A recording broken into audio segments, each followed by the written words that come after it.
Hello, this is Nancy Mendonça, and I would like to welcome everyone to the AAM Ecosystem Working Group, the Community Integration Breakout for the UAM ConOps. To kind of set the stage, this is one of 4 breakouts that we're doing on the ConOps. The first one, the overview, was on the 25th and is recorded. You can watch it on NARI's website if you haven't seen it already. And the second one, aircraft, was on the 26th. Also, the recording and the PowerPoint slides are there on NARI's website. And the fourth one is the airspace one, and that one is currently scheduled for the 16th. If you've got pens and paper handy, I'm going to give you a couple of dates to jot down and kind of set the stage a little bit more.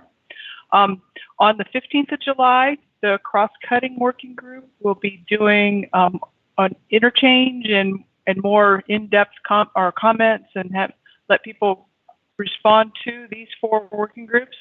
So I encourage folks to read. That one will be a registered one. So registration should be open by close of business this evening. We are going to limit the attendance on it so that people can have a chance to talk on it. If we get a lot of interest, we'll probably schedule another one for that one. Set the stage. So this one today, and those other 4 that I mentioned are UAM ConOps. They are focused on UML4, which we talked about at the first session. They're focused on the manned, and they're also focused on the urban setting. On the 4th of August, the airspace working group, PK and Steve Bradford from the FAA, will be hosting an overview of the NASA FAA UAM 1.0 version of the ConOps, and that one is a UML 1 version, UML 1.2. So one is compare and contrast this one with that one. On the 23rd of July, we're going to have another session, and that will be focused on a safety ConOps, the ISSA. So, and there'll be more on that so you can understand the differences and things. So we've got a lot of uses of the ConOps coming out, and I hope I've kind of given everybody a rough overview. Back to this UML one, the community integration is one of 5 pillars. As I mentioned, we've already done the aircraft pillars, and we'll be doing the 2 airspace pillars coming up soon. Within this community integration, the 5th pillar, there are 4 barriers. They have a lot of pieces to them, and as we get down in the presentation, we'll kind of go over all of those other pieces. And then embedded within those 4 barriers are elements of the 7 cross-cutting barriers. So for example, the vertiport cross-cutting barrier. You will see the infrastructure for the vertiport and the regulations for that cross-cutting barrier. The local regulations portion of that cross-cutting barrier you will see in this pillar. So you'll see parts of the 7 cross-cuttings within that. So if I can go to Dwight, the next slide. Overview that I just gave, and then we'll doing a deep dive into the pillar, and then we'll wrap up today's session with some questions. So I'll turn it over to Dwight to introduce the rest of the speakers. We've got the conference IO open, so please interact with us. We'll have a bunch of polls, and we're looking forward to hearing everybody's input and feedback. So thank you, and Dwight, over to you. Great, thanks, Nancy. Appreciate it.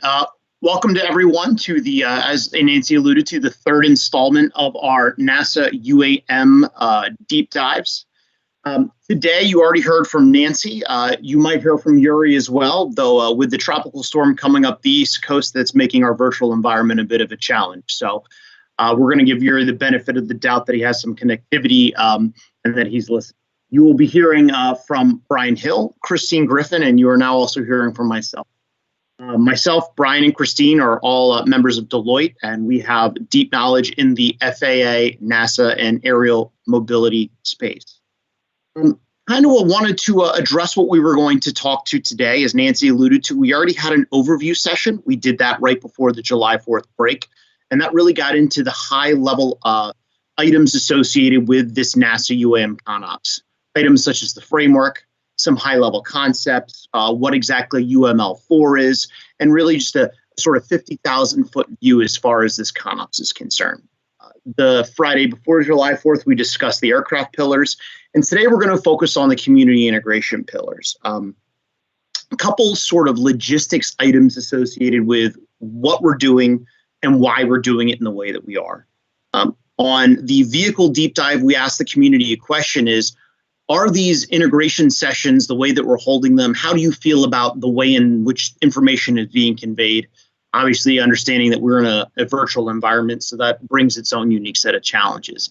And about half of you said that we like the format that you're currently using. We'd just like some more deep dives. So in that vein, we are continuing with the format of having a sort of push style communication and engaging with the community via this Conferences.io link you see on the screen.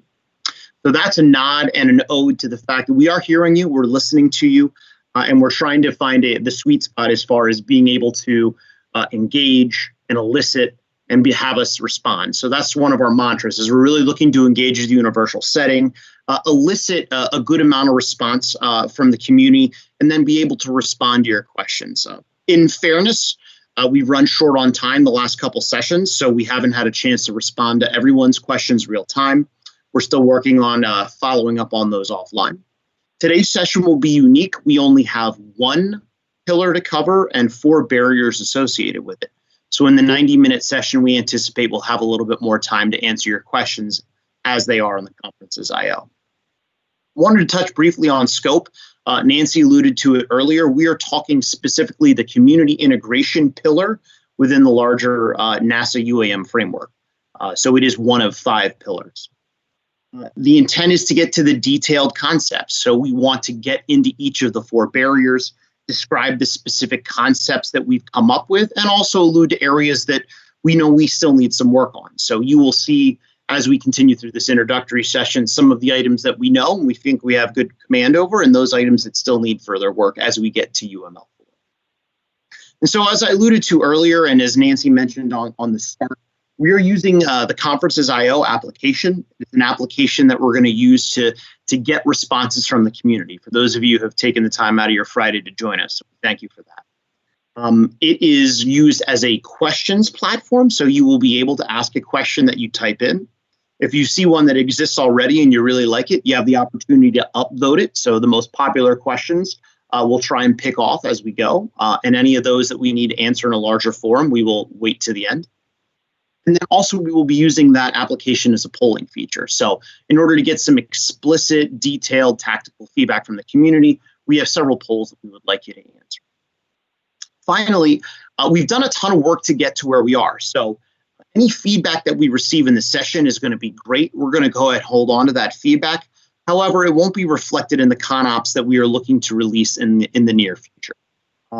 The good news is this ConOps is a living document, so there will be other opportunities to put that input into further concepts, ConOps, and through concept maturation. So as I alluded to earlier, really we want to ensure that we can get everybody to join the Conferences.io. That is the main way that we're going to be able to get your feedback. So for those of you online, the Conferences.io link was provided in the communication for this meeting. I believe it is also in the YouTube Live comments section for the one that you're looking at. And if you're struggling to find it, the link is on my screen right now, so you can type that in and it will take you directly to the Conferences.io link. So while everybody's joining up, and if you could do that for me now, a couple items that I want to note as well. The polling is happening real time during this real time session. So for those of you who are maybe watching this back at a later time, you will not be able to respond to the poll. So don't try and go join that Conferences.io link. Secondly, if you could please keep Conferences.io up through the entire session, that is how we are going to elicit your feedback, and the questions will waterfall out as we go through the presentation. So the poll is a really easy one. There are no wrong answers. We're mainly just trying to figure out if you had the ability to join on Conferences.io, and also get comfortable with the tool if it's something that you're not familiar with, in case you're joining us for the first time. I'm going to give everybody a minute or two to go ahead and press the yes or no button. I always get a kick out of those who respond no. And we'll give everybody a few minutes to go ahead and respond. And you'll notice as we go through the presentation, various polls were open and closed, which means they'll pop up on your screen. And those that open up are the ones that we're looking for you to answer. So it should be very self-explanatory. If not, that's totally okay. All right. So 97% of you said you were able to join the conference IO. At 1%, I appreciate that. And we'll give it one more minute. I know we still have some folks joining up, and it does take a little bit of time to get in. So one piece of feedback as well that we've received as these sessions have gone on is we need to spend more time pausing on the polls and allowing everybody to synthesize what is on the screen and pick the appropriate response. So we'll be sure to give that time as the session goes today. All right. All right, well, I'm going to go ahead and keep pushing. We have 37 respondents currently, so that's great. Thank you, everybody, for taking time out of your day. So again, we're going to establish some, I'll call it demographics, and just understand the audience that we have with us today. So on Conferences IO, which you've just successfully joined, we're looking to see in which stakeholder group you classify yourself. So we want to understand the diversity of individuals who we have with us today. So if you go in and pick the appropriate group with which you associate, that would be great. And again, trying to understand who all has joined us, especially since today is community integration. We're very much looking forward to how we can go ahead and get involved with the community, elicit the feedback that we need, and really understand how we're going to make this UAM successful and the broader AAM. Great. It looks like we have good representation from federal government. We have good representation from local government. Thank you for joining us. Academia, our manufacturers, and general industry and others. So we have about 37, 36 folks who have responded. A couple professional societies and interest groups. Great. Excellent. It looks like everybody's getting the hang of this Conferences IO thing. Great. So we're going to keep pressing.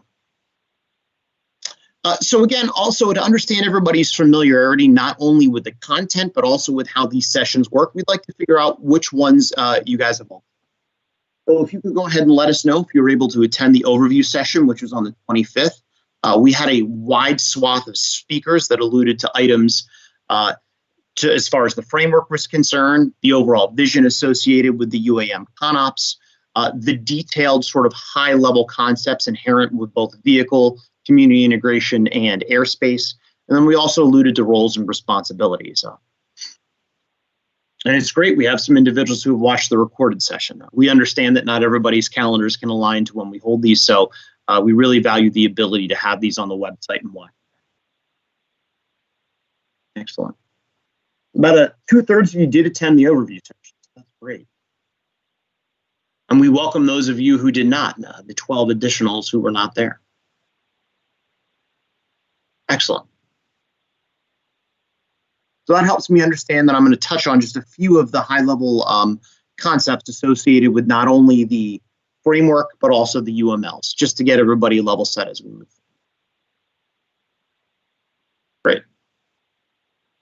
So being that this is the third in the series of 4, the next question is alluding to, did you attend the vehicle breakout session? And this session today will very much follow the framework which we held the vehicle session or aircraft. We use those synonymously in that presentation. However, we understand there are minor differences on the 26th. So for those who were curious, who were able to join on the 26th for the vehicle breakouts. And great, I'm glad we have people who watched the recorded session as well. This will be the second time you heard my voice then.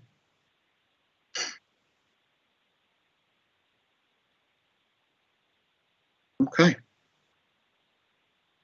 All right, so about 50-50 so far. Excellent. Well, good. Then we'll take a few minutes to talk about the framework in which you will receive this information as well. So again, just get everybody level set for what they're going to see when we get down to the detailed content. Okay, I'm going to keep pressing. Everybody seems to have the flick of Conferences IO, so that's a piece of good news right there. So, as Nancy alluded to in the introduction, this is the Urban Air Mobility Community Concept of Operations. For us, we're focused on The urban environment, we are focused on UML4. I'll touch on that on the next slide. And Nancy said manned. What she meant to say was passenger carrying. There is a very distinct difference. So we are talking about passenger carrying vehicles. And you'll see with UML4 that various levels of autonomy will be involved in that particular picture. On the left side of your screen, you see the Vision ConOps framework, essentially how our concepts are divided. As we alluded to earlier, we have 5 pillars. The 2 for vehicle, the 2 in red were covered on the 26th. And for those of you who are not able to attend and are interested, we recommend you watch that session back. We're touching on the community integration item, which you see in the top middle in the purple. And then the airspace items, as Nancy alluded to, will be covered on the 16th of this month. So that will be next Thursday. Excellent. Nancy alluded to some of the UMLs. What does UML stand for? What exactly are there? You see them on the screen. UML is just a way of saying the maturity level of UAM. So these are the UAM maturity levels and more or less stage gates as we move forward to ubiquity. There are 6 UML levels, UML1 being the first, and that's more or less what we're getting into now. I think Steve Bradford and PK will have the ability to talk on that soon. We, for this ConOps, are going to be talking about UML4. So that is an intermediate maturity level, and it starts to get into medium complexity operations with various levels of autonomy. So as you see on the screen, and as these slides will be provided afterwards, we continue to waterfall out levels of maturity and complexity. The concepts resident within this presentation are assuming we are at UML4. So bear that in mind as we go. So some of you weren't here for the vehicle breakout session, and that's okay. What we wanted to allude to is how the framework is set up for the information we're going to be disseminating today. First, wanted to touch on the amount of effort that has gone into generating this ConOps and the concepts resident within. There's been a lot of work amongst NASA, FAA, our Deloitte Ecosystem Advisory Group, and interviews amongst individuals in the community, both federal, city, state, local, industry, and the wide swath of the community, really trying to garner as much input as possible. We've engaged over 100+ organizations through the 2 two-day community workshops that we've held in DC in November and LA in February, respectively. We've reviewed over 160 pieces of source material that are either UAM specific or UAM related. So that could be something that is UAM, AAM, UAS, UTM, anything that really touches on the area in which we're operating, as well as understanding the interoperability that will be required in the future state. And then finally, we shared our draft ConOps with the community, with a focus set of the community, and we received over 1,000 comments. So that's great. We really appreciated everybody's feedback, and we were able to incorporate up to 800 comments. So there's been a lot of work that's gone into getting where we are, and we really appreciate everybody's feedback, and also wanted to touch on the amount of work that's gone into this. So what you'll see in the next couple slides once we get there and talk, and I hand over to Brian and Christine, is we're going to talk sort of the decomposition of concepts. As we alluded to earlier, the framework is laid out into 5 pillars. Resident within those pillars are the specific barriers in order to, and really that's how we understand what needs to be in place to get to UML4. So each pillar has a set of barriers, which further breaks down a category of items or concepts. Within that barrier, you actually get to the concepts. So for a specific barrier, in this case, for example, we'll touch on public acceptance. There are concepts resident within there, and that's really the meat of the ConOps and the concepts moving forward. And then finally, as if we were at a large review session, say a PDR or a CDR, we have some, I'll call them pre-declared items or items that still need a little bit more work. And these are some of the remaining unknowns that still need a bit more maturity around them: research, test, concept maturation, the like. We wanted to allude that we understand that these things need to exist. We understand that they are extremely important. We still have a little bit of work to do to get there.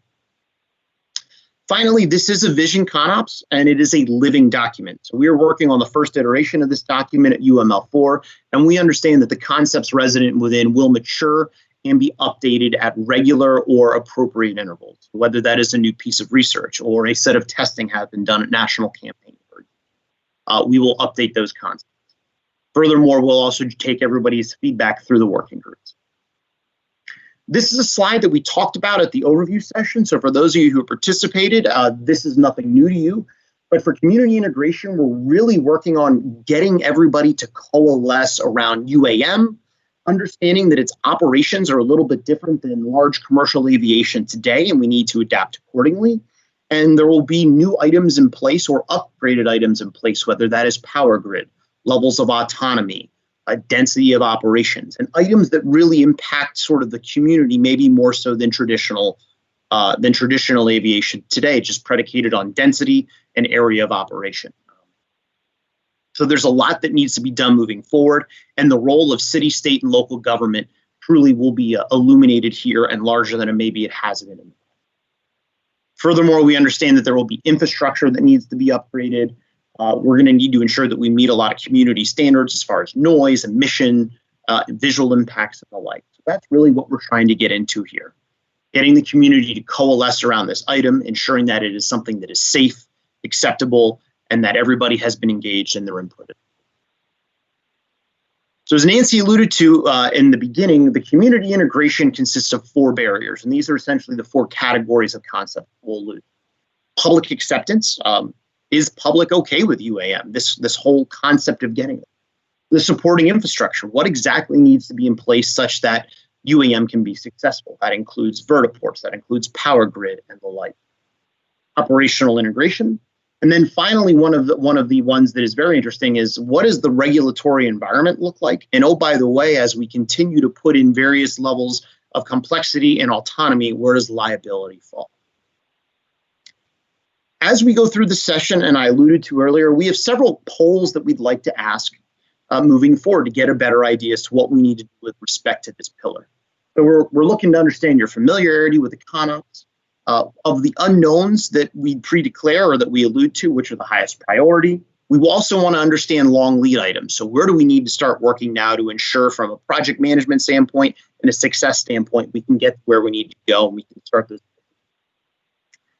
We want to get an understanding is from a policy standpoint, how long do we think it takes to enact some of these items? Again, touching on longer lead. We'd be curious as to your thoughts around UML4 and when community integration will be realized. As I alluded to in the overview session, we asked what folks thought was the largest hurdle to UML4, and the community piece they felt was going to be the largest hurdle. Just there's a lot of coordination and the like. So before I hand this off, one final poll that I'd like to ask the community is we'd like to understand your familiarity with the draft NASA UAM ConOps. And that's the one that we distributed in February for comment, where we received those plethora of comments. And again, this helps us gauge your understanding with what is resonant within ConOps or maybe what may have changed since. If you could focus your attention back to the conference's IO and understand everybody's familiarity with the ConOps. And we'll give everybody several minutes to go ahead and answer this as you have some questions to read through, or excuse me, answers to read through rather. It's not Jeopardy. Great. Excellent. We have several folks that have reviewed the draft ConOps. We thank you for your comments as well. Folks that are aware of the effort but have not seen the details, we have a couple whose this is first exposure. Welcome. We appreciate having you on board. Happy to answer any questions that you may have. Excellent. We have about 40 votes cast. We'll give it another minute, and then we'll keep pressing.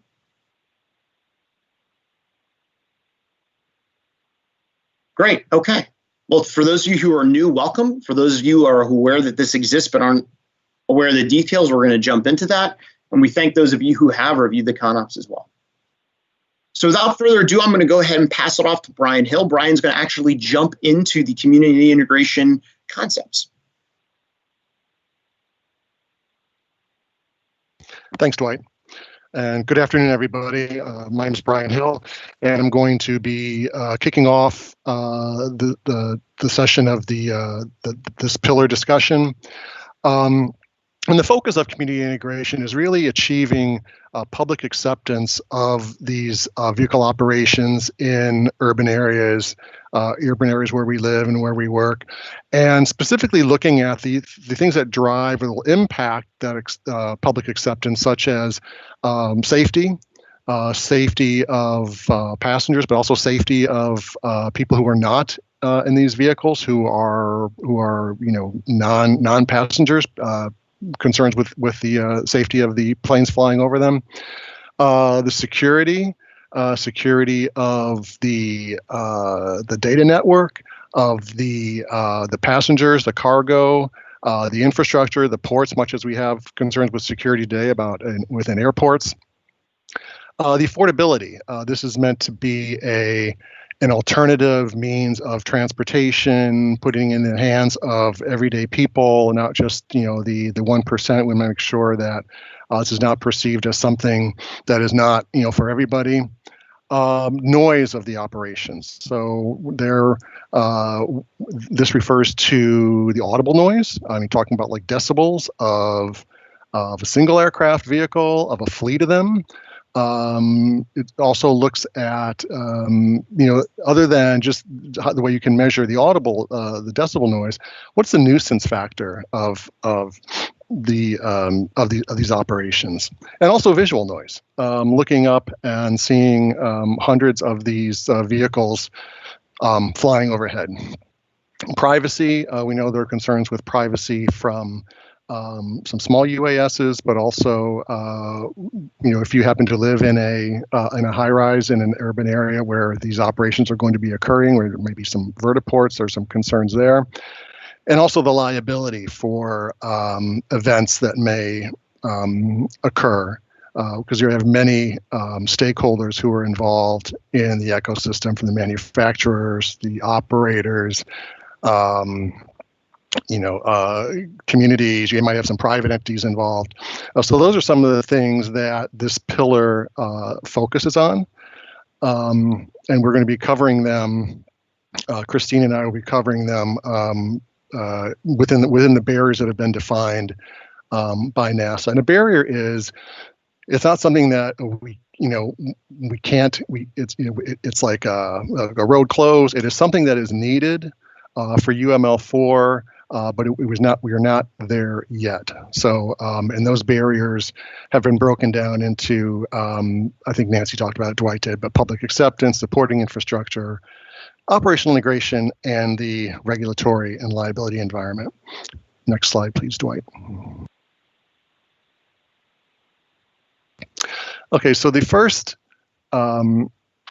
pillar the first barrier within this is the public acceptance, and how to achieve public acceptance, how to overcome the concerns regarding the safety, the public benefit, convincing communities of the benefit of UAM, and addressing community and environmental concern impacts. And we're gonna talk about those in 3 buckets of safety, public benefit, and community impact. So for safety, the foundation for UAM, hundreds of operations, passenger carrying UML4, will be based on the foundation that is set with the levels previous to the initial stages of UAM.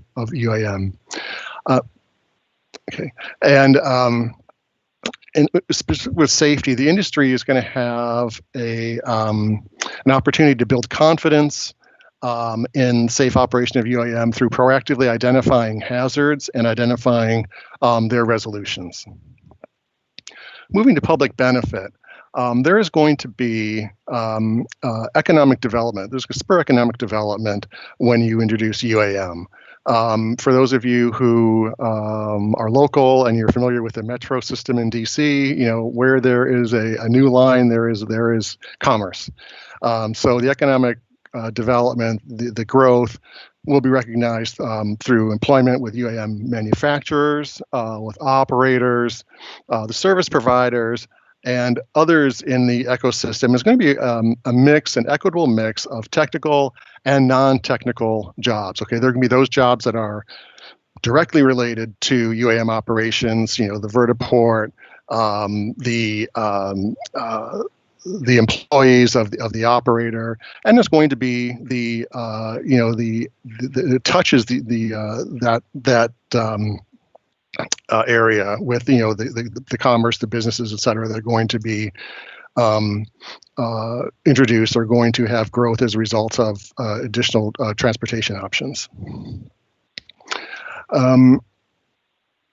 So, and getting at the the public confidence, the benefit of UAM, that's going to be incremental through demonstrations at earlier maturity levels of missions such as medical transport, for the transporting of patients, of equipment, blood, organs, etc., that will prove the feasibility of these operations, in these areas, which will wear down public resistance. It'll boost public acceptance. Public acceptance could lead to higher passenger usage, some utilization of this transportation.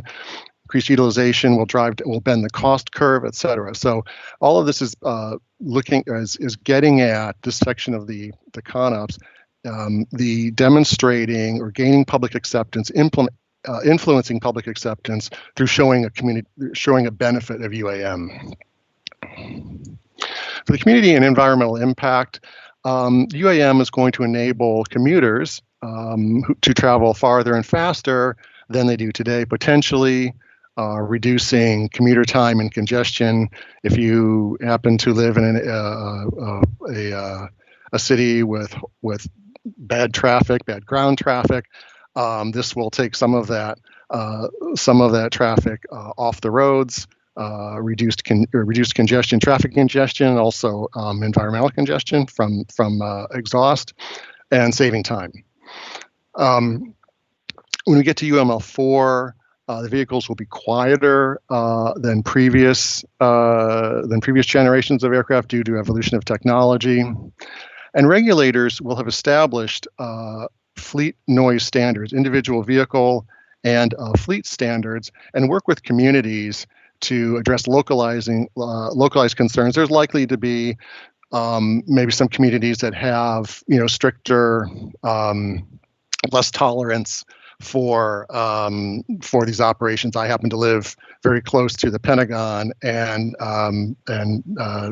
DCA, and there is a lot of civic involvement in addressing the noise and the operations, and so the operators will also be working with communities to mitigate some of those, maybe through some flight route planning, temporal modifications, not flying within certain hours, maybe reducing or not having as many flight procedures that result in an increased level of noise beyond what is acceptable.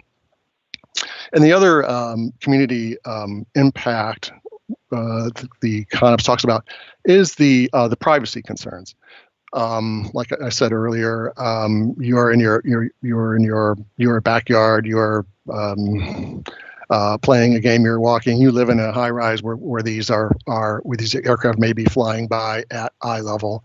And those will be built on the policies. The concerns will be addressed through the policies that have been built, developed for the UASs today, the small UASs, the drones that are getting rapidly integrated into the NAS. And finally, for community and environmental impact, talk about the emission levels. They will conform with existing standards, and the development of new standards will be iterative, and it will be compliant with regulations. Now, areas with remaining unknowns, as Dwight spoke to, things that where the focus on some of these, we may be more, we may have a clearer picture of the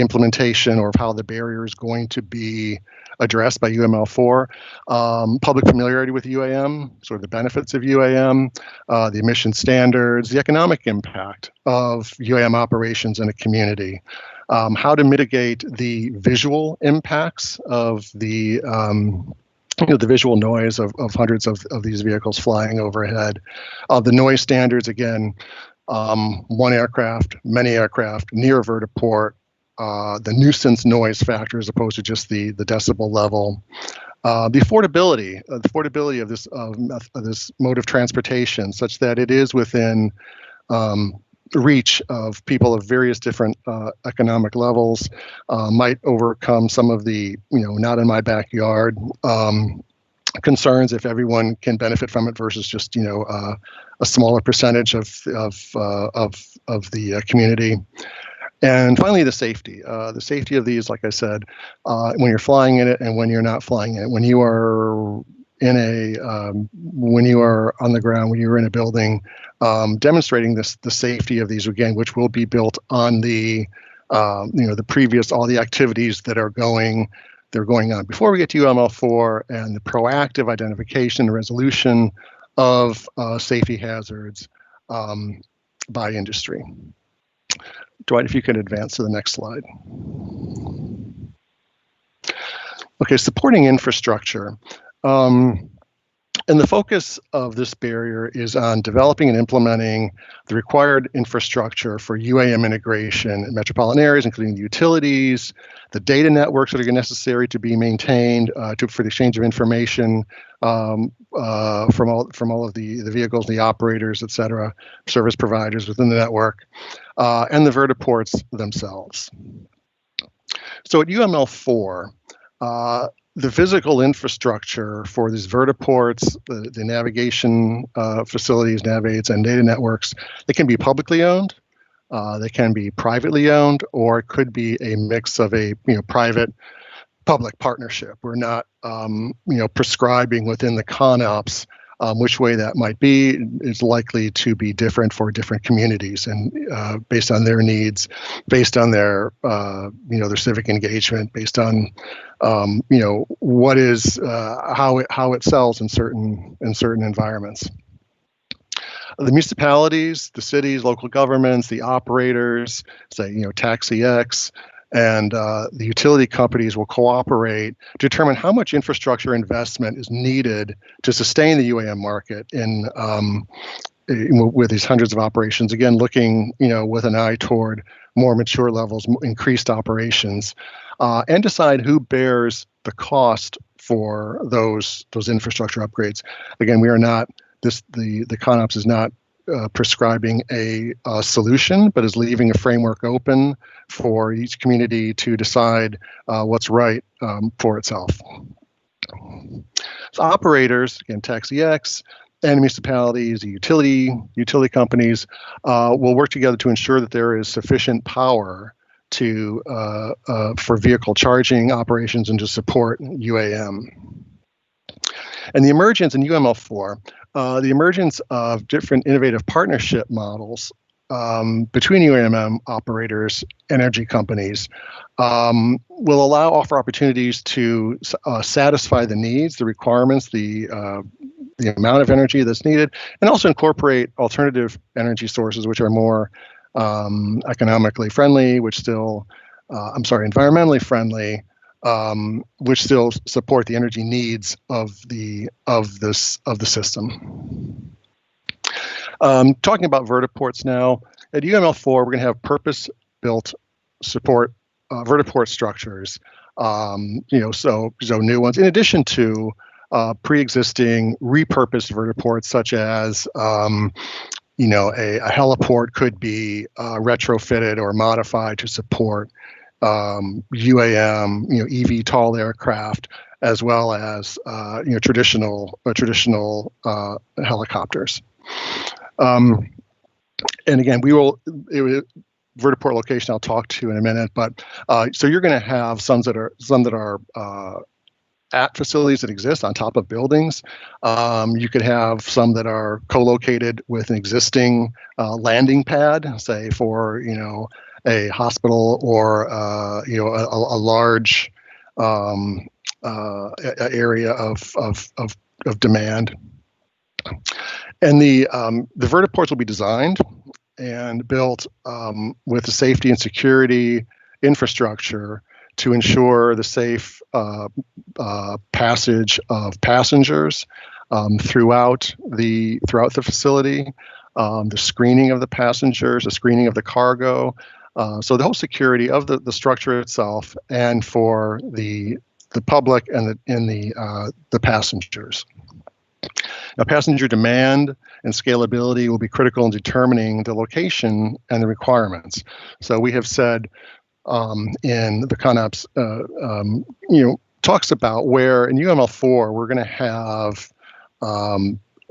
corridors, or we're going to have point A and B, origin and destination, for these different flights based on where the high demand is. Okay, so you are going to have the vertiports will be where the demand is. They aren't going to be built where there's not a desire, a big enough desire, a critical mass of people to go from point A to point B.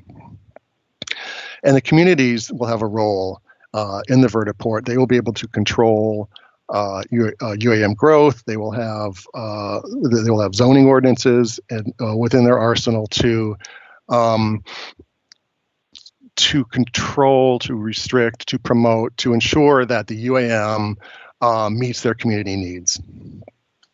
So the areas with remaining unknowns that we still need to. There still will be some focus on this in the coming years.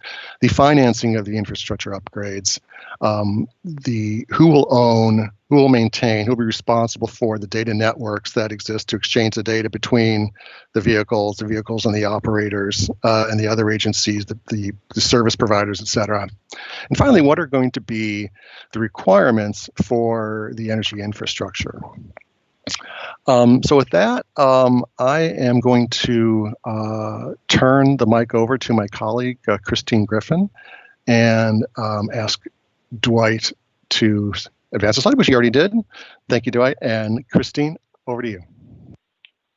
Thanks, Brian. I'm Christine Griffin. I'm also with Deloitte, and I'll be talking about the next two barriers within community integration pillar.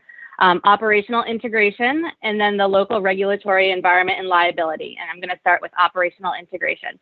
So by operational integration, what we're talking about is implementing a multimodal system of transportation to address operations-related community impacts, including passenger cargo security, protection from malicious use of vehicles and denial of service attacks, and graceful degradation of the transportation ecosystem in reaction to disruption of UAM services. So in the ConOps, the things that we discuss basically set the stage with, at UML4, operational integration creates opportunities to integrate with other transportation modes, including autonomous cars, to allow for a seamless transportation experience. So I think one of the key things about UAM at UML4 is that it's not just a standalone mode of transportation. You're going to see integration with these other modes of transportation, and that's, again, why it's so important to have community integration as part of this. At UML4, you'll also see advanced security technology that expedite passenger and cargo screening. Unsure exactly what this would look like right now, but think about trusted traveler programs or other mechanisms so that you can seamlessly get on and off these very short flights. The UAM ecosystem is built to address the vulnerabilities of automated systems. It includes safety measures to defend against and mitigate threats such as cybersecurity. Cybersecurity is so important here because you're relying on so many different autonomous systems.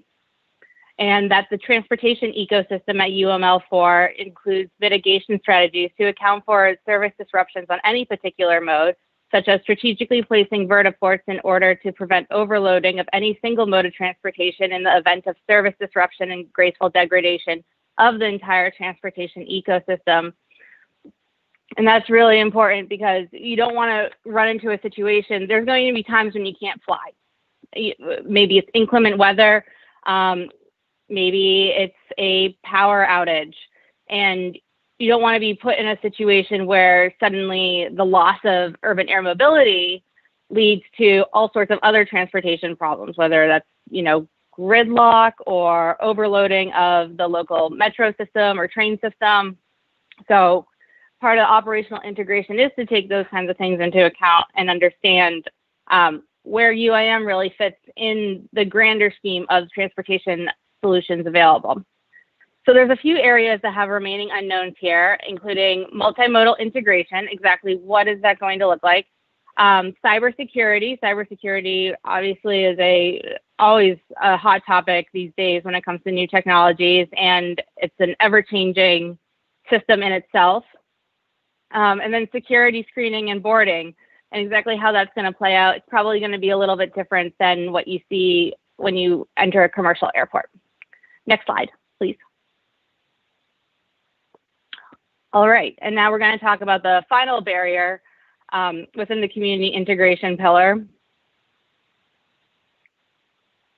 the local regulatory environment and liability. So in this barrier, we're talking about enacting laws and regulations for governing UAM operations such as zoning, privacy, and noise, striving for consistency across operating locations, including states and municipalities, and to develop a framework for the analysis of liability associated with the development and operation of increasingly automated and autonomous systems. So the things that are covered in this barrier within the ConOps, basically to set the stage here, it's just that the legal and regulatory framework and the case law incorporates the roles and authorities of each of the following, including the FAA, the DOT, other federal agencies where applicable, such as the EPA and the FCC, state government, and the local city and municipal government. The FAA, of course, remains its role as a federal regulator. And while federal preemption does apply, rules that do not conflict with or occupy the field of federal regulation or the regulator may be promulgated at the state and local level. And this is really important to show that it's not just the burden of the federal regulators to set the laws that would be applicable to urban air mobility, but it's also, there's going to be a lot of interaction with the state and local level and a lot of things that come out of that level of government as well. And of course, you know, another thing to mention is just that it's so important to remember that even though the federal regulations sometimes take a while, they're rooted in safety. And that is of the utmost concern. And, you know, it takes time to get the data together and to do it right. And because UAM vehicles operate so close to where people live and work, we do anticipate that there's going to be a lot of local involvement and public interest in the rulemaking process surrounding UAM. By UML4, FAA and industry will have improved upon the forums and processes used in the 2010s to engage state and local leaders to a greater extent than they did earlier on in order to harmonize regulations and ordinances that are promulgated at the state and local level. And what we're trying to avoid here is we don't want to end up with a system where we have a whole patchwork of rules, because that would impact other parts of the ecosystem, everything from manufacturing to the supply chain to different operational rules that you would want to implement or how you train your operators. So there will be efforts to bring these different levels of government together and really harmonize things. Communities maintain their power to control the development of ground infrastructure, such as vertiports, weather sensors, et cetera, through zoning ordinances and noise ordinances. This goes back to something that Brian was talking about a little bit earlier about how communities really want to be able to have their say in some of the operational aspects of urban air mobility. And this is where this comes in. Things like noise, you can set ordinances for at the local level. Things like zoning, you can set an ordinance for at the local level. So that's where you're going to see a lot of local involvement. And last, laws and other means to assign liability will be based upon current common carrier liability principles and will be updated to address the utilization of autonomous systems. So in that bullet, just basically that, you know, operators still, of course, owe their passengers the utmost duty of care, but we might see a little bit of refinement in this area to account for autonomous systems, which might not be, you know, quite as integrated into the statutory body of law as we'll need at UML4 once we have more UAM operating and even autonomous vehicles of other sorts. So some areas with remaining unknowns include the federal and local government engagement. It's something that we know is going to have to occur, but exactly the mechanisms by which it occurs, there's still some discussion there.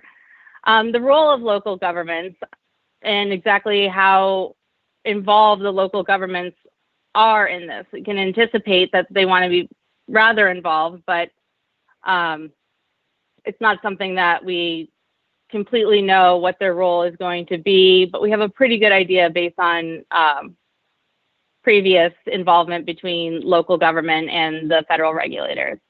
And then, of course, the harmonization of local UAM regulations and how this occurs, whether it's through the mechanisms with the federal regulators, maybe it's through some sort of consortium, including like standards bodies. Exactly how this occurs isn't quite known, but it's going to be a very important part of this to avoid having a patchwork of rules. Next slide, Dwight. All right, so here we're going to go through just a couple of the key issues for further exploration, and these are all going to tie back to the unknowns that we've gone over in the other slides. And then after this, we're going to go through a series of polls where we can get your input on these different unknowns. So just to kick off, the public familiarity with UAM, how is the public going to be made aware of UAM's benefits in order to promote public acceptance? To demonstrate safety, you know, how can the stakeholders demonstrate UAM safety? This could be a number of ways. Is it by looking at the operations of the earlier UMLs, or is it, you know, like a classic demonstration? Noise standards, this is a huge concern. How can public concern regarding noise be mitigated? Will the public threshold of acceptability for UAM-related noise be different than their threshold for noise created by commercial aviation? That's a key difference, you know. Is it going to be different now that you have these things flying more in your neighborhood versus the airport that might be 5 or 6 miles away, but maybe has an approach near your home? It's going to be really interesting to see how that plays out. Mitigating visual impacts, like what Brian said earlier. Also, how can stakeholders respond to public concern regarding visual noise created by UAM operations and vertiports? So that's, you know, you're going to see physically or see a lot of urban air mobility vehicles flying at UML4. And how's the public going to react to that? Energy infrastructure requirements. What tools or analysis can municipalities use or perform to determine how much energy infrastructure is needed to support a metropolitan UAM market? There's going to be a lot of research that's going to be necessary in this area. Financing infrastructure upgrades. How can public-private partnerships be utilized in financing infrastructure and vertiports for urban air mobility? Is this the best solution, and what alternatives are available? Or simply put, how will vertiports be funded? Multimodal integration. What needs to occur to enable the operational integration of UAM with the other forms of transportation within the metropolitan environment and the environment in the urban periphery, such as like the suburban areas? Safety, security, and boarding. How will passengers and cargo be screened and processed at vertiports? As I mentioned earlier, it's probably going to look a little bit different than what you see at a commercial airport, especially considering the flights are so short, so you don't want to be stuck in as long of a process just to get on them. So how is that going to work? And then federal and local government engagement. How can federal regulators better engage local government as the UAM ecosystem develops? What about in the reverse? How can the local governments better engage the federal regulators? So those are our key areas of further exploration that are going to lead right into the next polls. And I'm going to hand it back to Dwight for the final series of polls. And thanks everyone for listening.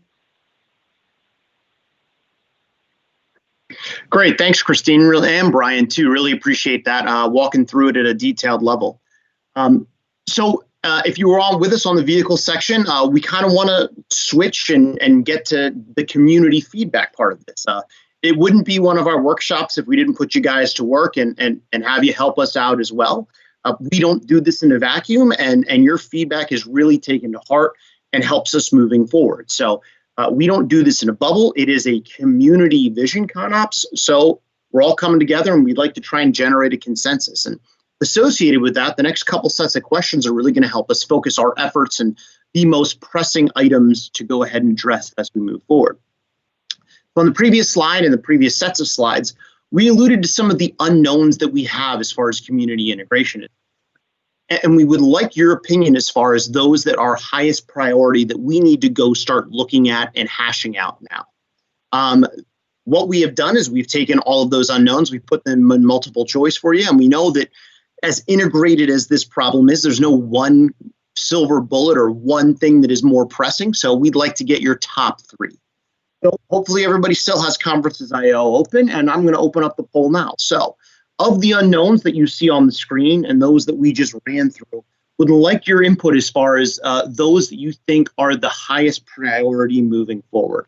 And we're looking for you to answer 2 to 3. The way the poll is set up, you can pick more than that, but if we can get a sweet spot to really get a prioritization as to where the community thinks we need to focus from an unknown standpoint. And we're going to spend some time here on this slide. I know there's a lot that we need to read and really sort of synthesize what you just heard. Great, we got the responses pouring in. Demonstrating safety for sure. Safety is paramount, first and foremost. And then the federal and local engagement, absolutely. Noise standards.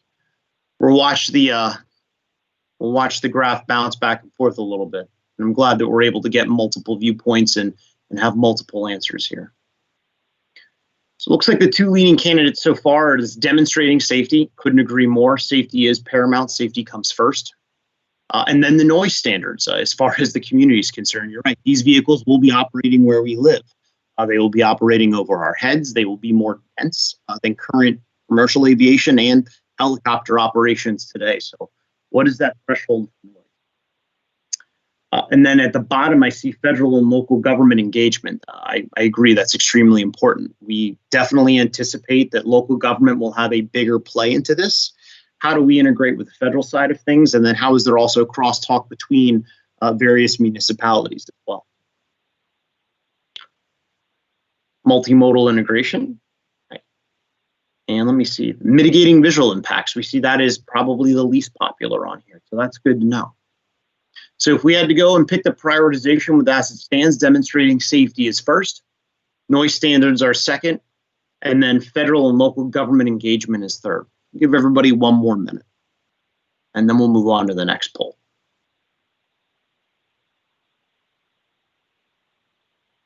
Great.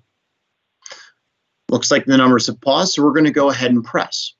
So we just asked you about the unknowns. Let's go ahead and switch gears and go to those items that we do know, concepts that we've laid forth and that we spent time going through. We'd like your input on trying to determine those long lead items that these are the hard things to go do and probably will take the most time. So as we start proving out and maturing these concepts, which ones do we need to tackle first? So it's same flavor, just with a little bit different answers or responses.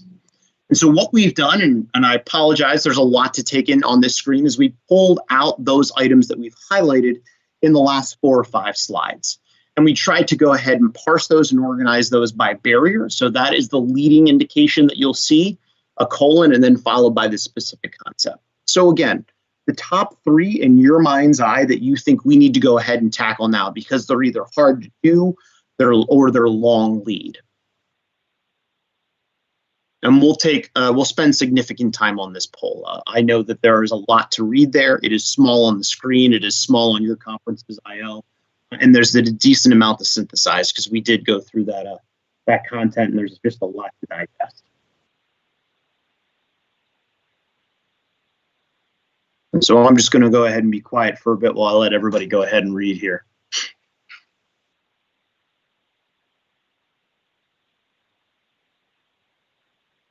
Okay, great. And the answers are starting to come in.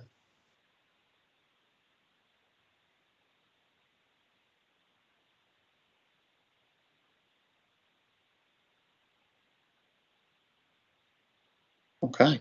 Cybersecurity is one of the leading items right now. The vulnerabilities of increasingly automated systems, excuse me.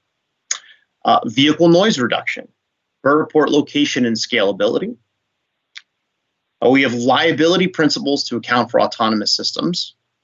We keep bouncing back and forth here, but what I'm loving is the diversity of answers here.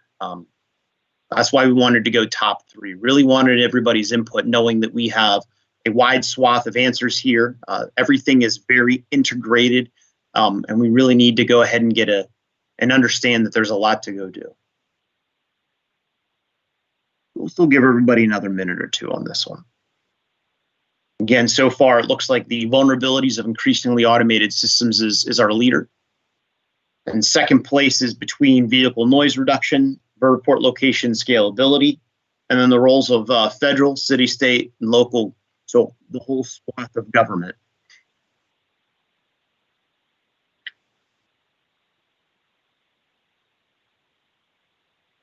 This is very helpful. We appreciate everybody's input on this one. And it's good because we do have a very diverse audience on the phone as well. So it's good to understand where everybody falls. And again, the polling here is anonymous, so it's extremely objective once we go ahead and do this synthesis. Okay. Great. Thank you very much for those responses. We're going to give one more minute here. I just want to be sure that we capture everybody's feedback. This is an important one, as is the last one. I have two screens here, so you'll apologize if I'm looking to my left a little bit. Okay, great. So in what we just covered, there are 4 barriers within community integration. We understand that there are a lot of concepts that are waterfall out under, or are tree up underneath those various barriers. So the next question to you is, did we miss anything? Are we missing a high level barrier to community integration that we feel should be addressed in the ConOps? And so this one is an open-ended question. It is not multiple choice. If you think that there's an item that wasn't covered, sort of at the same level of indenture as public acceptance operational integration, we'd like to hear from you. So this is an open form response. And again, this is one thing that I understand you're going to have to think on a little. So we'll spend some time on this slide. Part of the feedback process is that we know we're not perfect and maybe we did miss something. So we do appreciate your feedback on this as well.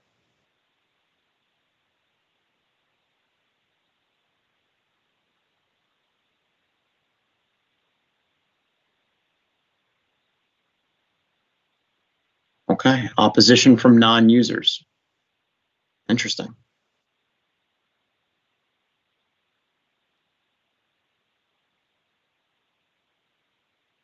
Yeah, that's a great one right there. The perception that the community bears the cost and only a select few enjoy the benefit.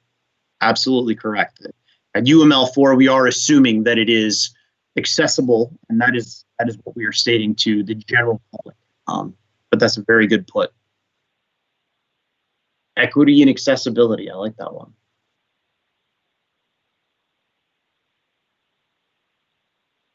Public health and acceptance. Has public health been considered? That's a good question.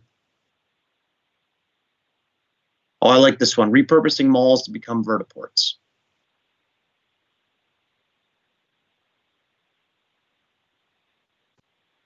Equity access. Yeah, I see a couple on equitability, or equity rather. Yeah, so that's a good one right there. UAM and traffic is integrated with UTM and existing ATM. We'll hold that question for when we get to the airspace breakout.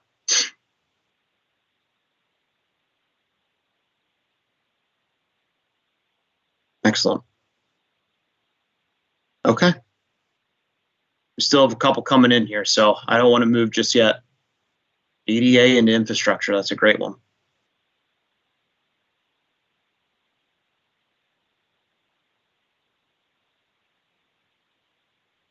Okay.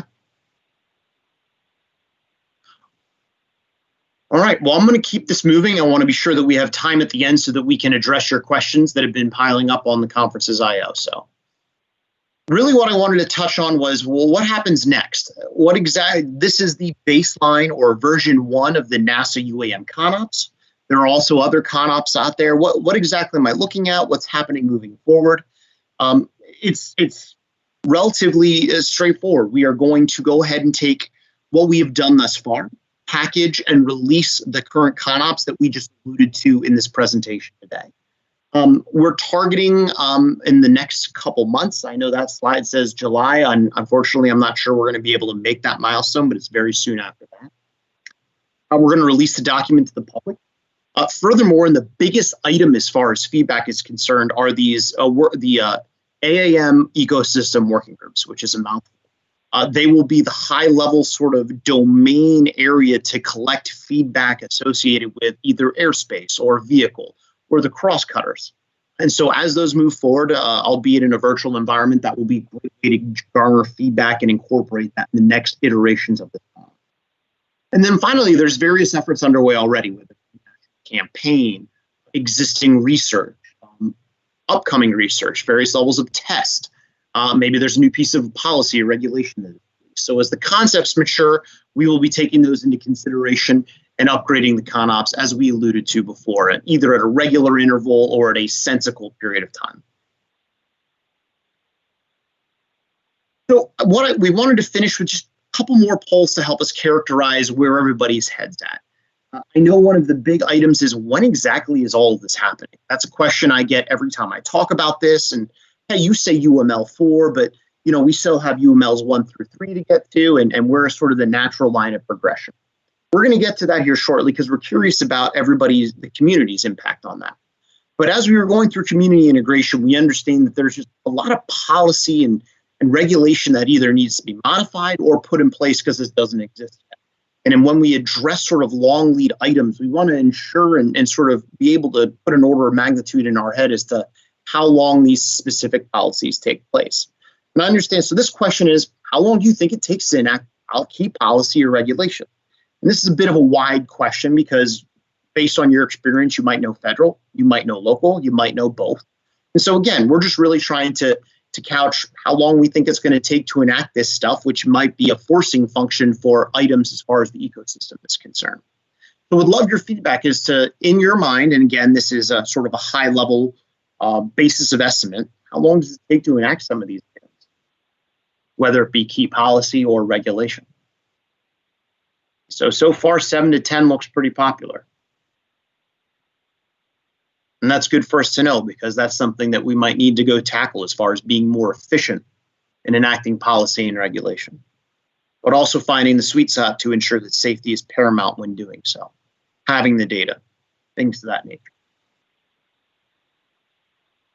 Great. 7 to 10 years is by far the favorite. 4 to 6 and 11 to 15 are right there behind it. So very interesting and helpful too.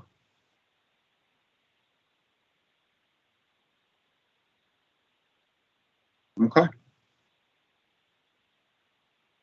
And so I know there's a couple questions on the conferences IO, and we'll jump to that here shortly as far as, hey, when are all these things going to happen? But we're curious your opinions. You know exactly what, not exactly, but you know your particular stakeholder area, you understand your industry, you understand your business model. For these community integration concepts, and albeit we did allude at the beginning that they will probably be the biggest hurdle to UML 4, what year do you think some of these items will be realized? We're talking increasingly autonomous ops. We're talking hundreds of simultaneous operations at any given time in a particular metro environment. So for the items that we just discussed that Brian and Christine went through, what year do you think we'll realize them at that UML 4 state of medium complexity, medium density operations with various levels of autonomy? And we asked this question at every poll, both for the overview, we've asked for the aircraft section, we will ask it for the airspace section. We understand that there are various parts of this ecosystem that will mature at different time phases. We're very curious to see what everybody's thoughts and mental models is from a realism standpoint. That's really what we're trying to get after. The experts in the field, how long you think it's going to take from a realistic standpoint. And then let's go try and beat it. Okay. Right now, 2035 is the most popular one. We have 2030 right behind it. Let's give everybody else a chance to go ahead and answer this one. And so, a little secret for everyone, for those who were with us for the overview and for the vehicle, and those who were not, the responses that you see on your screen right now are very much in family with the responses that we received for the overview and for the vehicles. It more or less coalesced around 2030 to 2040. 2035 is more or less the most popular answer. So when all of these sessions are said and done, we'll be able to compare and contrast and show everybody's thoughts. So this is great. I have one more question to ask you, and then we're going to go ahead and turn around and take care of the questions that you asked us. And so finally, for those of you who have now been through several of these sessions, or for those of you who this is the first session, we're curious about the format now. How do you think we did? Is this an effective way of communicating? Is it an effective way of garnering feedback? So we're constantly improving. We understand that this virtual environment is a bit of a challenge, and we recognize that. So we've had the ability to pivot in the past, and we will have the ability to pivot in the future if so required. So For future sessions, do we need to adjust the format or maybe even the audience size to accommodate sort of greater interaction? We know it's a lot of us talking and you typing. Do you guys want to talk in the future, or do you like this? So if you could answer the poll on the screen, that would be great. This is the last poll that I have for you, and we'll go ahead and pivot after this. But this helps us get better as we move forward, especially understanding that this virtual environment will continue for a little bit still.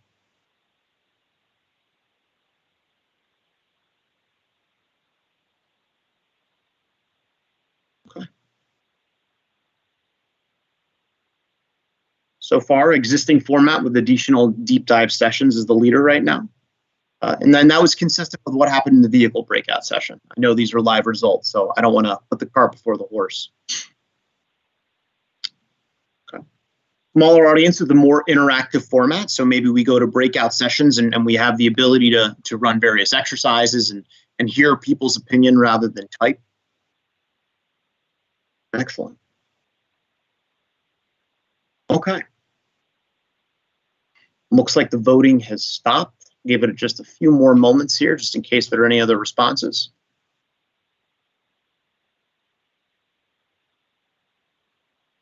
Excellent. Okay. So now we're at the questions part. We have about 20 minutes left on our regular scheduled programming. What we're going to do is we're going to go ahead and pivot over to the conferences IO. I'm going to ask those individuals who are online for some of their help as far as answering some of these questions. And it looks like the moderator's already taken a swing at many of these. So we have some individuals answering online electronically.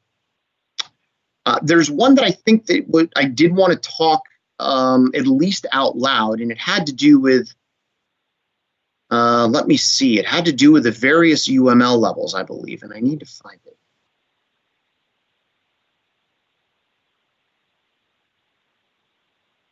Okay. So let's try it. Nancy, I'm going to ask you this one. If you could take the second from the top there as far as, can we talk adoption timelines for UAM based on acceptance flying over densely populated urban areas?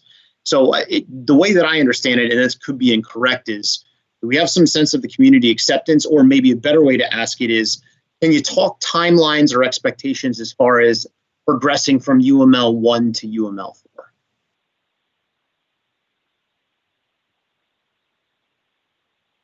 So a bit of a challenge, and I tried to capture some of that in the answer, but I think it's going to be highly dependent upon the local community and their interests and their desires. So so I think some communities we'll see as being early adopters. Some will be later adopters.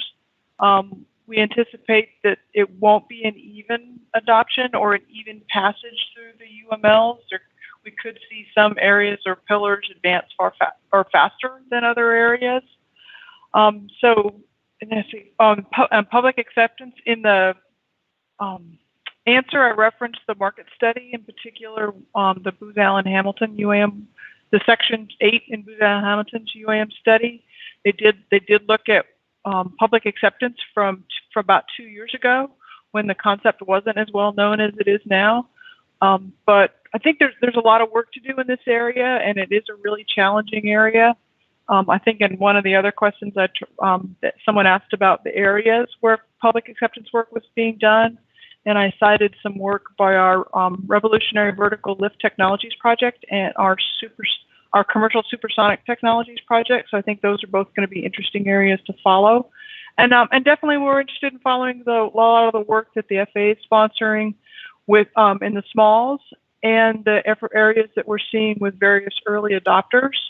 So it's going to be a multi-pronged approach, and we're going to have to build. And I think that's another challenge, is to kind of collate all lessons learned from a lot of the efforts that have been done, even those overseas. I think they've done a lot of community engagement efforts and public acceptance work, and to pull those together to kind of come up with a lessons learned, best practices document will be highly beneficial and very challenging to do.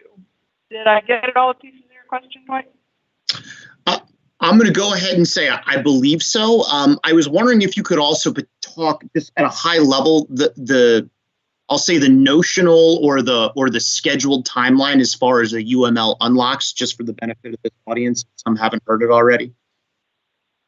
So I believe we had a couple dates or that we were targeting as far as UML unlocks were concerned.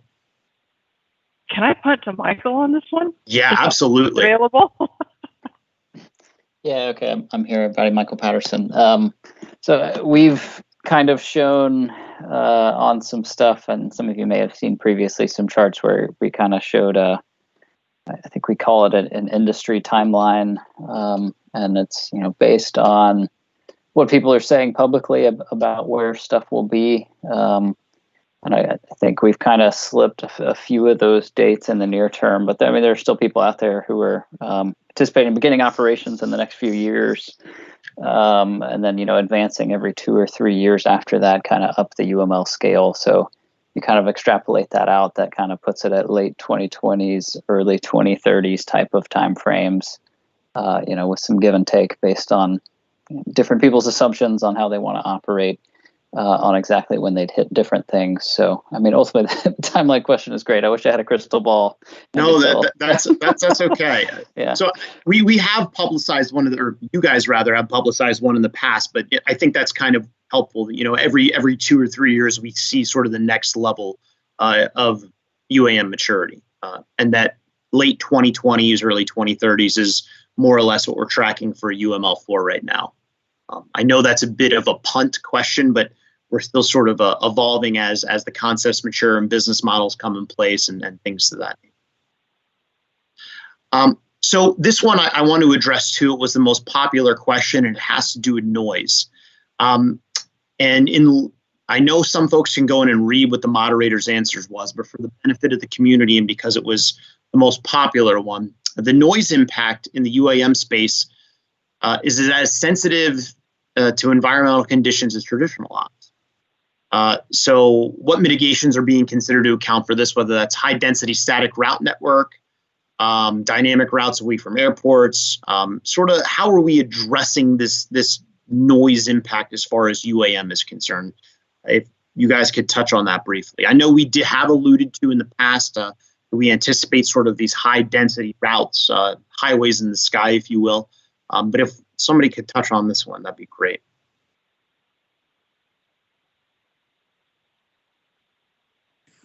Dwight, perhaps I can touch on this a little bit. Thanks, Matt. I think it is difficult to say whether noise will be similar or more important than it currently is in the aviation arena. It's currently very, very important. I think that we would anticipate that it would be, at least similar, because these operations, certainly at least some of them occur in the kind of the urban environment where there's dense populations. In terms of addressing noise, there are currently, of course, noise standards, both from an engine perspective and from a kind of a noise level, a 65 dB level. And we would anticipate that those likely remain the same. And however, there may be research into other types of factors, such as annoyance and so on, that occur. And there may also be local ordinances as well around noise, not just of the vehicles, but of other types of activities related to urban air mobility, like traffic and so on. In terms of ways that noise will be addressed, I think to start with, we would anticipate that it gets addressed in a similar way that it does today, and that's really through the technology of the aircraft and those kind of noise emission standards. There is generally, because a lot of these vehicles are expected to be electric, they are anticipated to have lower noise levels. And because of the construction of the aircraft, the aerodynamics of the aircraft, to have lower noise levels. So there's the technology on the aircraft, and that will continue to evolve. There is, of course, the operational procedure or the flight procedure, and that that could be different types of approaches, altitude, those types of the route that you take, much like today. And then there can be some ground types of noise, things like noise insulation, and so on. So that's just some of the thinking at the moment. Great, thanks, Matt. I appreciate that. So I want to pivot. Go ahead. I'm sorry, Michael. Let me chime in a little bit here too. I just wanted to, if noise in particular is something whoever asked this question or others of you out there are interested in, there is a kind of a separate working group that our acoustics folks actually lead, called the UAM Noise Working Group. That's considering a lot of issues very similar to this. And I know they were working a white paper. I don't know if I've seen that being released as of yet or not, but if it hasn't been released, I think it's close to being released. So something to be on the lookout for there. And just in general, we've got a lot of research in the NASA portfolio that is considering noise, both from an individual vehicle perspective as well as the fleet level perspective. So there will be a lot of research going into that area over the coming years. Good. And that's consistent with some of our poll results today. So it's good to see that that's ongoing. So I'm going to pivot to the third question on there, and it has already been answered, but I think this is probably a good one to verbalize as well. So I like this. Nice, distinct question. What is the one local reg NASA believes will be the greatest challenge to vertiport development? And I see that somebody did respond to that one online. So if they wouldn't mind, go ahead and answering that one too, if they could. Yes, and I mean it's part of the issue that we see, and I think Matt kind of alluded to, is each community is going to be different, and so I think we won't have. It's not a one size fits all, but I did say it as I think the most challenging one will be the one that the community is most passionate about. So they could be most passionate about noise. They could be most passionate about land use. It could be, it could be visual noise. It could be privacy. It could be they want the economic benefit opportunities of having the vertiport or the pad in their local community. So they have the benefits of the jobs and the transportation options and things like that. So, like I said, I think it's going to be different for each community, but I think we'll see it when where they're passionate about. Where do we get the most hits on social media, or where do the local supervisors who attend the board meetings to speak? Where's the most public articles on it? It's kind of like a lot of the aspects. The weather is different across the U.S., so that we'll have to have a little different vehicle performance and airspace procedures to address hot temperatures, high winds, cold temperatures. A lot of cities. Some cities are very spread out. Some are very dense. So I think it's not going to be a one size fits all, which I think will make this exceptionally challenging and will require a lot of engagement by all the stakeholders for each instantiation of the UAM in a city. Great, thank you.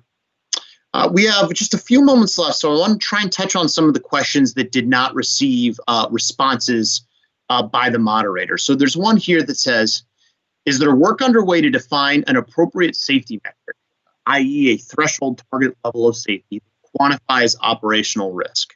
And I know we did allude to the safety working groups at the beginning of Nancy's talk, but I didn't know if anybody had insight to this specific question, or we might just have to take an action on this one.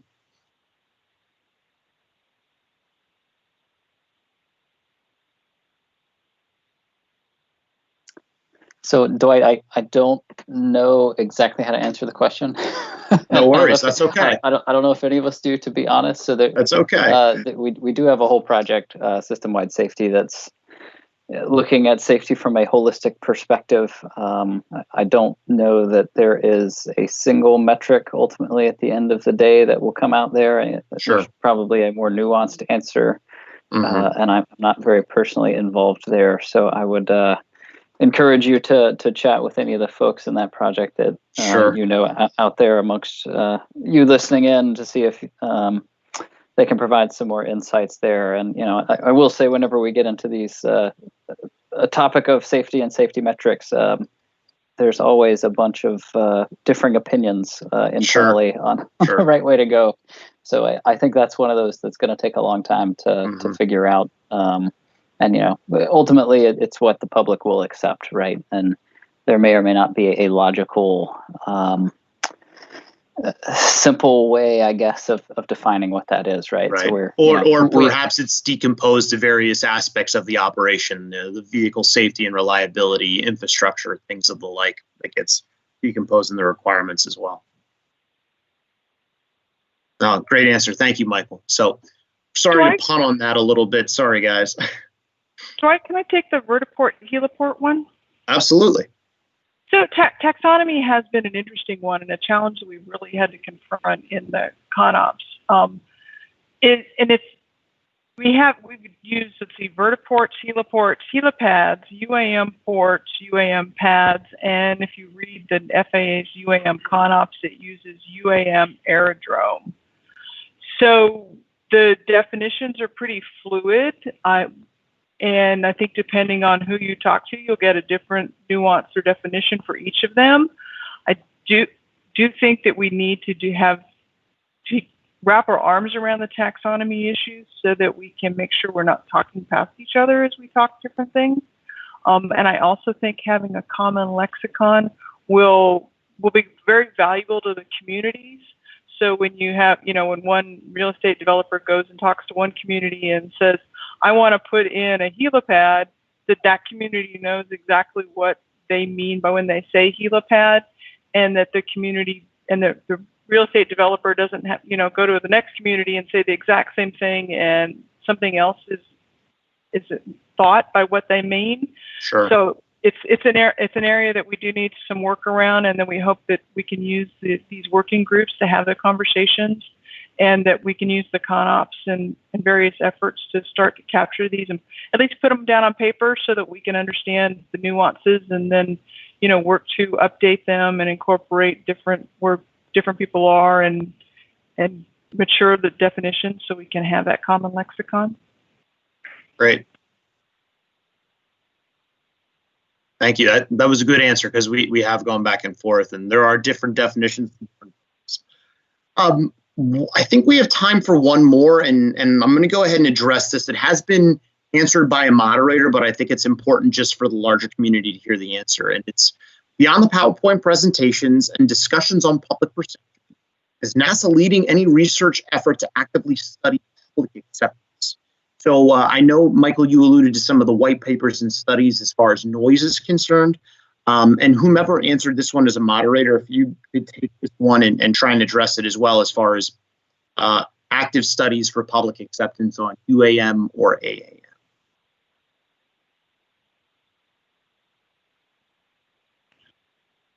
So I did bring up two. One was our Revolutionary Vertical Lift project is getting ready to, or has started a technical challenge.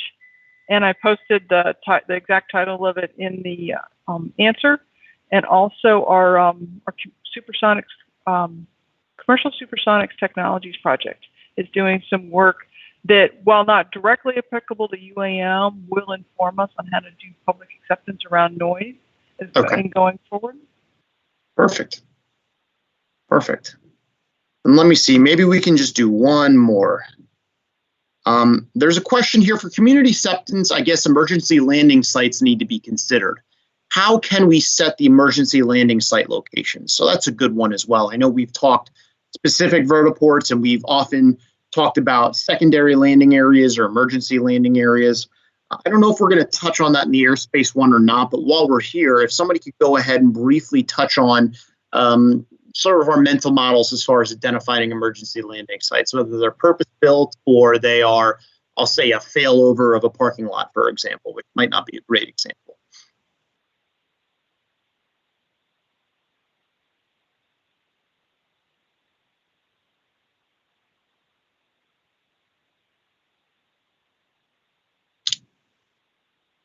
Does anybody else want to try and comment on that one as far as determining emergency landing sites, or, how does the community determine where those fall? Is it a similar process to determining where the formal vertiport is, or is it maybe not as critical given that it's emergency instance?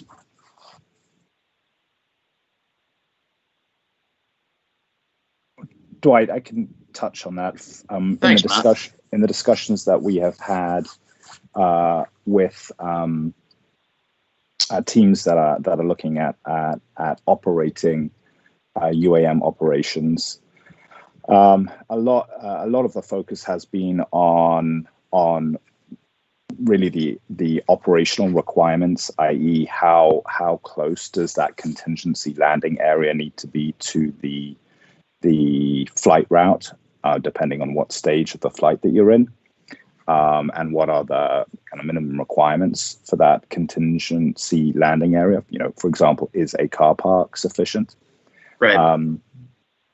However, there is recognition that there's going to need to be coordination, not just with local communities, but with, frankly, with all authorities to evaluate and make sure that landing area is primarily as safe as a contingency landing area. That there aren't hazards or kind of risk factors in the area. So, Gotcha. Populations and so on. So I think that process of identifying and designating those contingency landing areas is going to be a collaboration between the operator, the regulator, and is going to be covered by industry standards and rules to ensure safety.